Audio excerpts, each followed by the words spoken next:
Good afternoon বন্ধুরা, দুপুরের lunch complete করে দিদির সাথে শুয়ে শুয়ে একটু আড্ডা দিচ্ছিলাম। পাশ থেকে তখনও বলে ওঠে, বোন চল একটু টক টক ঝাল ঝাল কিছু খাওয়া যাক।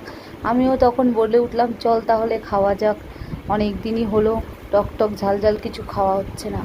তখন ও বলে উঠলো, হ্যাঁ হ্যাঁ চল চল যাই। তার যাই হোক, ওকেও বললাম চল তাহলে। তারপর ফ্রিজ খুলেই দেখি শসা, টমেটো, লেবু রয়েছে। লেবুটা যেহেতু নিলাম না, তেঁতুল রয়েছে বলে, ভালো করে তারপর টমেটো শসাটাকে ধুয়ে নিলাম।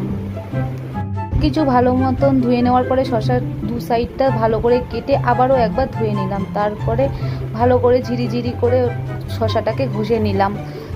আস্তে করে টমেটোটাকে তারপরে নরমভাবে ধরে কেটে নিলাম, ছোট ছোট ডুমো ডুমো করে।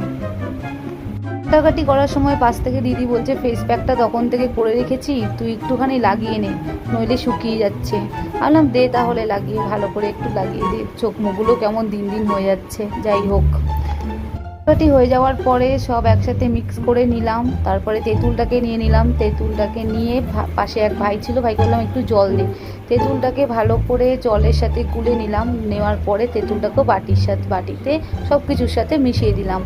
সাথে একটু দিয়ে দিলাম বিট নুন আর কাঁচা লঙ্কা দুখানাই দিয়েছি, তার কারণ বাচ্চারাও একটা খাবে, তাই ভাবলাম হয়তো ওর যদি ঝাল লেগে যায়।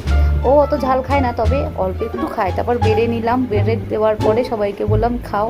দিদিকে বললাম কেমন হয়েছে, বললো খুবই ভালো হয়েছে। বললাম যাই হোক, তার একটু নিজেও খেয়ে দেখি।